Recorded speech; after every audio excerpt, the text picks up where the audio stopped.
Iterated timber acts as a slow burning fuse,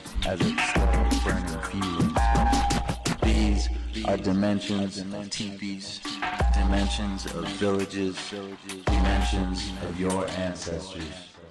I think interacting with these scholars and activists and leaders, Native American leaders, is extremely important for all of us because it reminds us that Native Americans are making contributions in all walks of life, and it's not always the case that we see this in the popular media. They have speakers and panelists that are just really mind-opening. You know, I mean, it was so much so that there are things that were talked about that I can't even comprehend just yet, but they were so powerful on a number of levels. I learned a lot, and I always like to fancy myself as, you know, I'm educated and I know the issues, but I was really blown away today.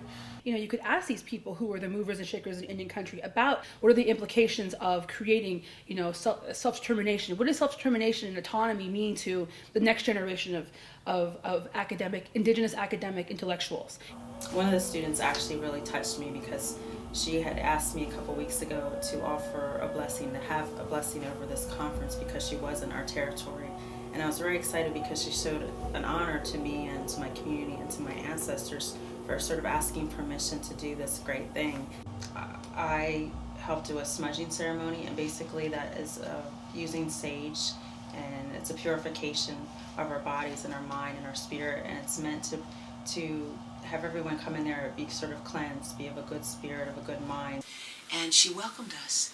It's very important when we're in a place to be welcomed from the people of that place.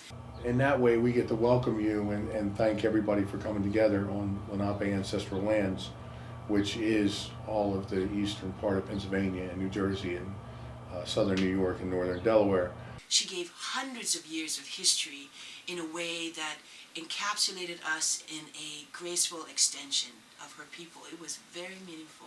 There were a couple really, really great speakers, and one was Rosita Worrell, who is actually the grandmother of a member of Six Directions, Rico Worrell. And Rosita is one of the most knowledgeable scholars of Tlingit culture. Her PhD is from Harvard. We should be proud of who we are, and that's what her lecture touched me the most. And this resonated for me coming from Canada, where as an Indigenous person, the government paid for my education. There was a lot of resentment towards that from the non-Native community. So one of the things that and I've always thought this too, that is a trade-off for what's happened to our people and our displacement. That, again, enhances a sense of kinship with the people within your own group. And her story was a very personal story, but it was inspirational by how accessible it was. Suzanne Arjo was here. She is one of the principals in this lawsuit against the NFL. She has pointed out that the Washington Redskins is a very demeaning name, and very few other ethnic groups in the United States have to suffer through this kind of stereotyping and degradation.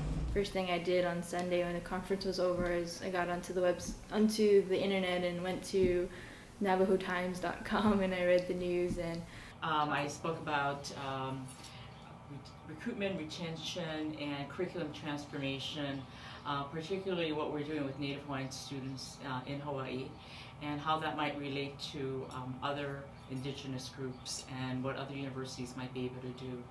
I completely loved you, Joe Garcia, and we would love to bring you here to Hawaii because you have exactly the seeing that we value. Joe Garcia spoke, when he spoke, there was something that was very, it's exciting. And I think he helped the students understand many of the problems across Indian country, but also some of the solutions. He talked about renaming, I believe, his people. It took 11 years. For instance, I'm in charge of the new orientation for our departmental new faculty, and there's 6 of them coming in, all of them from the continental United States to Hawaii.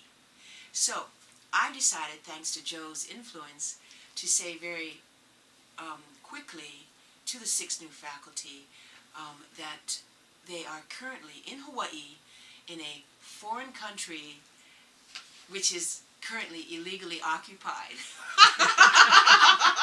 One of the presenters is associated with Cochi Pueblo, Mateo Romero, who's a very famous artist in the Southwest today. I was a part of a panel today. It was Indigenous art as activism.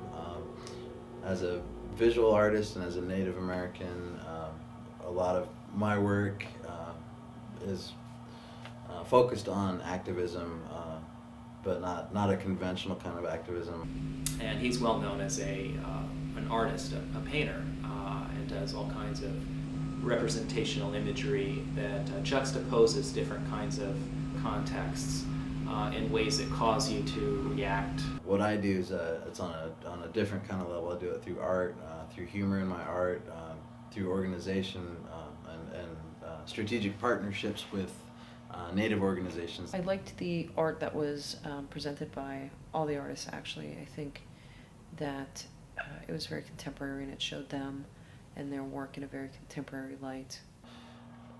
I think by using art and exposing these issues, I'm able to bring a little bit of education to an audience that might not sit back and read research papers or environmental magazines.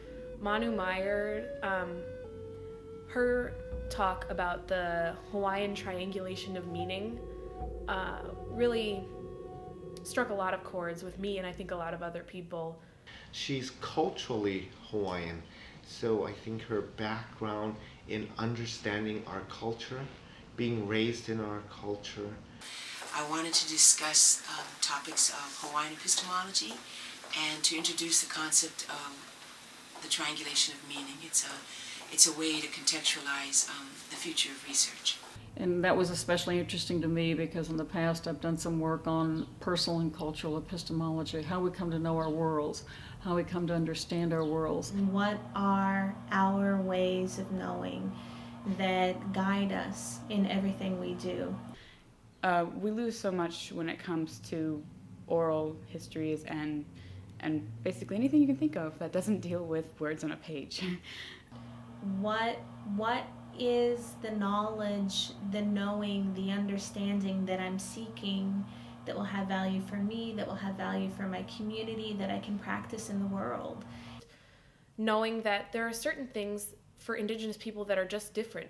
We don't have an over-reliance, as a lot of higher educational institutions stress, an over-reliance on literacy. And Joe Garcia touched on this too, is the way we learn at school is very specific and not necessarily, and it's biased, but they don't realize it, which is the bad part.